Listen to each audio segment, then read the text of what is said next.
अस्सलाम वालेकुम जी। आज का टॉपिक है menstrual irregularities and polycystic ovarian syndrome. Menstrual irregularities के बारे में बहुत सारे सवालात जो हैं वो सारा दिन होते हैं कि इसके रीज़न्स क्या हैं, इसके ऊपर डॉक्टर साहब बात करें। और इस जब आपके मेंसेस जो हैं किस सिचुएशन पे आते हैं तो हम उसको मेंस्ट्रुअल इर्रेगुलरिटीज़ की मद में या उस कैटेगरी में फ़ॉल करते हैं। अगर आपके पीरियड्स जो हैं वो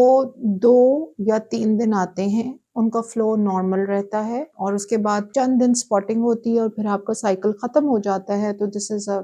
sign of a normal periods. अगर आप नोट करती हैं कि टाइम के साथ-साथ आपके पीरियड्स का जो फ्लो है वो कम होता जा रहा है, उसके डेज़ जो हैं वो कम होते जा रहे हैं और साथ-साथ जो खून है वो बहुत ज़्यादा गाढ़ा हो रहा है, उसमें लोथड़े या छोटी-छोटी कलेजियाँ आ रही हैं, तो ये सब चीज़ें इस चीज़ को शो करती हैं कि आपके पीरियड्स के बैक एंड पे जो भी सिस्टम पीरियड्स को रेगुलेट कर रहा है उसमें कुछ चेंजेस आ रही हैं। मेंसेस जो हैं इनका आना और मेंसेस का ख़वातीन की ज़िंदगी में क्या किरदार है। मेंसेस ख़वातीन को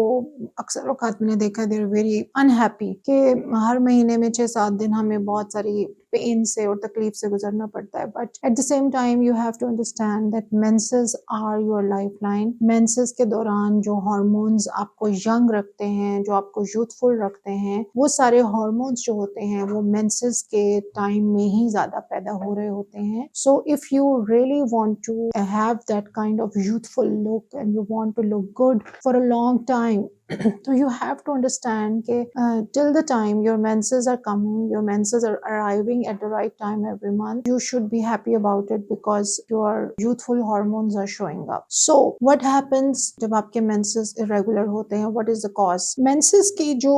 causes हैं irregularity, सबसे पहले ये define करना is very important कि menses जो हैं उसकी irregularity क्या होती है, व्हाट इज इरेगुलर मेंसेस, क्यों होते हैं, किस वजह से होते हैं, मेंसेस जो हैं इनका टाइम पे होना क्यों जरूरी है। अच्छा, मेंसेस की जो नॉर्मल तरीका कार है जिसको एट लार्ज हम बिल्कुल कोई आइडियल टेक्स्ट बुक पिक्चर मौजूद नहीं है कि ये ही है वो तरीका, यानी इतने दिन का फ्लो, इतने पैड चेंज करना, ऐसा कोई हार्ड एंड फास्ट रूल नहीं है। जेनेटिकली माओ में, एक फैमिलीज में माँ, बेटी, बहन, खाला, फुप्पो, उनके अंदर एक खास पैटर्न चल रहा होता है, फैमिली के अंदर एक खास तरीकाकार होता है जो जेनेटिकली डिक्टेटेड है, तो वो उसका भी बहुत बड़ा इन्फ्लुएंस होता है कि एट लार्ज 2 से 3 दिन की ब्लीडिंग और 2 से 3 दिन में अगर आप 2 से 3 पैड चेंज कर रही हैं और बाद में या 4 या 5 पैड भी चेंज कर रही हैं और उसके बाद के जो 3-4 दिन है उनमें स्पॉटिंग हल्की-हल्की हो रही है, तो ये सब नॉर्मल रेंज में आता है। अगर आपके पीरियड्स हर दफा 4-5 दिन पहले आते हैं या 4-5 दिन बाद में आते हैं तो ये भी नॉर्मल है, इसमें भी कोई ऐसी मज़ाइके वाली बात नहीं है। लेकिन अगर आपके पीरियड्स का फ्लो एकदम बहुत ज्यादा हो जाता है, यानी आपको हर 2 घंटे के बाद पैड चेंज करना पड़ रहा है, या पीरियड्स का ब्लड बहुत गाढ़ा हो रहा है, उसमें लोथड़े आ रहे हैं, या आपको महीने में 3 से 4 दफा पीरियड्स आना शुरू हो गए हैं, अभी बंद हुए और दोबारा शुरू हो गए, या आपको ऐसे लगता है कि आपकी बॉडी में कोई खून का एक नलका खुल गया है और वो नलका बंद ही नहीं हो रहा है और you have to get through iron की टेबलेट्स और आयरन की ड्रिप्स टू ब्लड जो डेफिशिएंसी हो रही है उसको पूरा करने के लिए। दूसरी अबनॉर्मेलिटी ये हो सकती है जिसे हम ओलिगोमेनोरिया कहते हैं, ये जो खून का ज्यादा आना होता है इसे हम मेनोरेजिया कहते हैं, यानी खून की जो क्वांटिटी है वो बहुत ज्यादा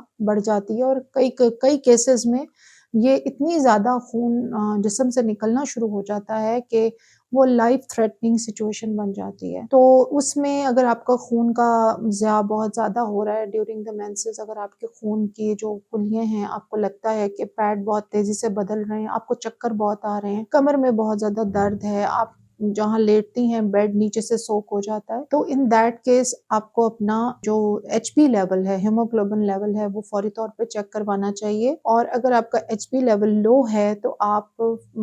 फौरी तौर पे अपनी गायनेकोलॉजिस्ट से राब्ता करें, डॉक्टर से राब्ता करें, वो आपको आयरन की टेबलेट्स देंगी या ड्रिप्स देंगी। डाइट में आप कीमा, गोश्त, पालक, सेब का जूस, गाजर का जूस, चुकंदर का जूस, खजूर, ये चीजें ज्यादा लेना शुरू करें जो आयरन आपको प्रोवाइड करें। तो ये सब चीजें चूँकि औरतों के बहुत ये प्राइवेट मामलात होते हैं, इसलिए औरतों का इनके बारे में खुद अवेयर होना बहुत ज़रूरी है। बहुत सारी ख़वातीन तब तक अपनी फैमिली, अपने दाएँ-बाएँ किसी डॉक्टर से रुजू नहीं करती, जब तक कि मामला हद से आगे ना गुज़र जाए। तो इसलिए ये बहुत ज़रूरी है कि आप अपने जो पीरियड्स हैं, उनके साइन और सिम्पटम्स से खुद वाकिफ़ हों। आपको खुद पता होना चाहिए कि नॉर्मल क्या है और एबनॉर्मल क्या है और किस पॉइंट पे मुझे हेल्प जो है वो किसी से लेनी है। इसी तरीके से अगर आपके पीरियड्स बहुत ज़्यादा उनका फ्लो कम हो गया है, यानी आपको पहले पीरियड 4 दिन आ रहे थे, फिर वो 3 दिन हुए, फिर 2 दिन हुए और फिर सिर्फ़ 1 दिन हो गए, या उनका खून, पीरियड्स का जो खून की अमाउंट है पीरियड्स के अंदर वो बहुत कम हो गई है। आपका पैड पहले पूरा सोक होता था, अब वो प्रॉपर सोक नहीं होता।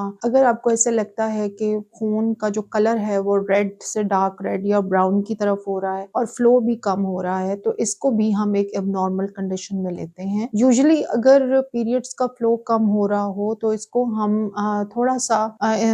इस साइड पे लेते हैं कि आपका फर्टिलिटी इंडेक्स जो है वो लो हो रहा है। तो चाहे पीरियड ज़्यादा आ रहे हों या पीरियड्स कम आ रहे हों, तो इनकी अलग-अलग वजूहात हो सकती हैं। अगर पीरियड्स आपके कम आ रहे हों या फिर जैसे पहले 28 दिन के बाद आते हैं, फिर 35 दिन के बाद आ रहे हैं, फिर 40 दिन के बाद, फिर 45 दिन के बाद, कुछ लोगों को आहिस्ता-आहिस्ता ये गैप जो है ये 2 से 3 महीनों तक पहुँच जाता है कि 2 से 3 माह के बाद जी पीरियड्स मुझे आते हैं। डॉक्टर साहब दवाई लूँ तो आते हैं वरना नहीं आते। आज से 10 साल पहले तक हमारे क्लिनिक्स के अंदर ऐसी प्रेज़ेंटेशंस बहुत कम थी, ख़वातीन की जो यंग एज में ऐसी कंप्लेन के साथ आ रही हूँ। और अभी रिसेंटली मैं जिस कॉन्फ्रेंस से आई हूँ वहाँ पर भी पूरी दुनिया की गायनेकोलॉजिस्ट और पाकिस्तान की बहुत ज़्यादा गायनेकोलॉजिस्ट आई हुई थी और वहाँ पे बहुत डॉक्टर्स और भी फील्ड्स के मौजूद थे जिन्होंने इस बात से वाज़ेह तौर पे इत्तेफ़ाक राय का इज़हार किया है कि पूरी दुनिया में जो है वो ख़वातीन की जो पीरियड्स बंद होने की एज है वो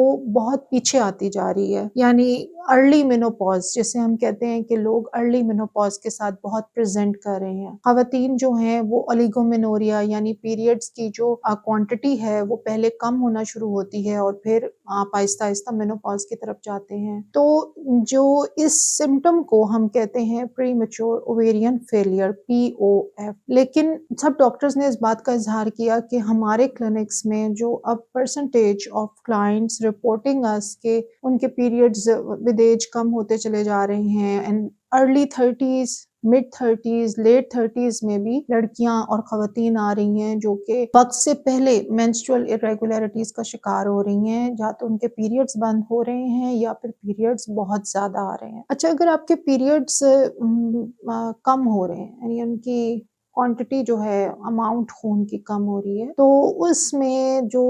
15-16 साल की उम्र से लेके जो 30 साल की उम्र तक की लड़कियां या ख़वातीन हैं, उनमें यूजुअली ये देखा गया है कि पॉलिसिस्टिक ओवेरियन सिंड्रोम जो है उसका बहुत गहरा ताल्लुक होता है पीरियड्स के साथ। और पॉलिसिस्टिक ओवेरियन सिंड्रोम के बारे में लोग ये करते हैं कि वो जाते हैं डॉक्टर से कुछ टेस्ट लिखवाते हैं, टेस्ट लिखवाने के बाद वो टेस्ट करवा लेते हैं ओवरीज के FSH, LH, prolactin, serum oestrogen, serum testosterone, serum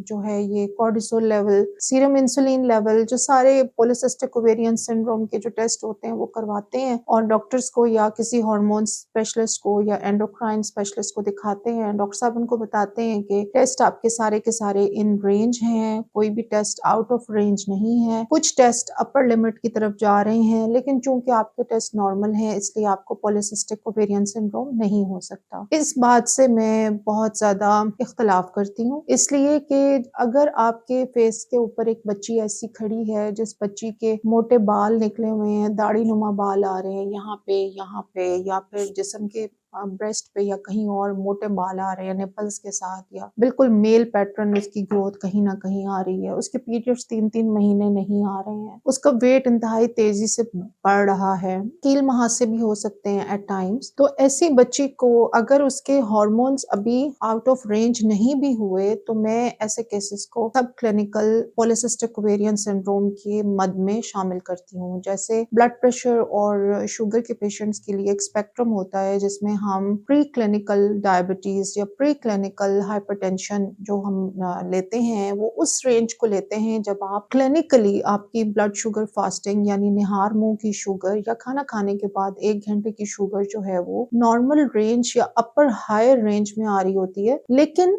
आपके टेस्ट नॉर्मल होने के बावजूद आपके जो सिम्पटम्स होते हैं सारे के सारे वो ये ज़ाहिर कर रहे होते हैं कि आप कुछ अरसे में ब्लड प्रेशर या शुगर का शिकार हो जाएँगे। जैसे आपको बार-बार पेशाब आना या आपके जो ब्लड शुगर्स की बहुत हाई एंड लो फ्लक्चुएशन होना या फिर आपकी मीठा खाने के बाद शुगर का आउट ऑफ कंट्रोल हो जाना, आपकी हाथों पैरों में नमनेस होना, सुन्न होना। तो मैं इस बात पे बिलीव करती हूँ कि आपका जो ज़्यादा एम्फेसिस होना चाहिए वो क्लिनिकल सिम्पटम्स के ऊपर होना चाहिए कि क्लिनिकली आपको क्लाइंट या पेशेंट क्या पिक्चर शो कर रहा है। तो जब भी कभी आपके हार्मोन्स के टेस्ट नॉर्मल आ जाएँ और आपके पीरियड्स डिस्टर्ब हैं, चाहे वो ज़्यादा हैं या कम हैं, आप कभी भी रिलैक्स ना हो जाएँ, आप कभी भी सुकून से घर में ना बैठ जाएँ, बल्कि अपने लाइफ़स्टाइल पे, अपने खाने-पीने पे, अपने उठने-बैठने पे, अपने स्टेप काउंट पे बहुत ज़्यादा फ़ोकस करें। क्योंकि देखा ये गया है कि जो भी खून की थैलियाँ, रसौलियाँ या पानी वाली थैलियाँ जिनको हम फाइब्रॉइड्स खून की थैलियों को यूजुअली हम फाइब्रॉइड्स कहते हैं जो यूट्रस में पैदा होते हैं और ऐसी ख़वातीन को फाइब्रॉइड्स की वजह से बहुत हेवी ब्लीडिंग होती है यूजुअली। और जो ओवरीज़ के अंदर यानी अंडदानी के अंदर जो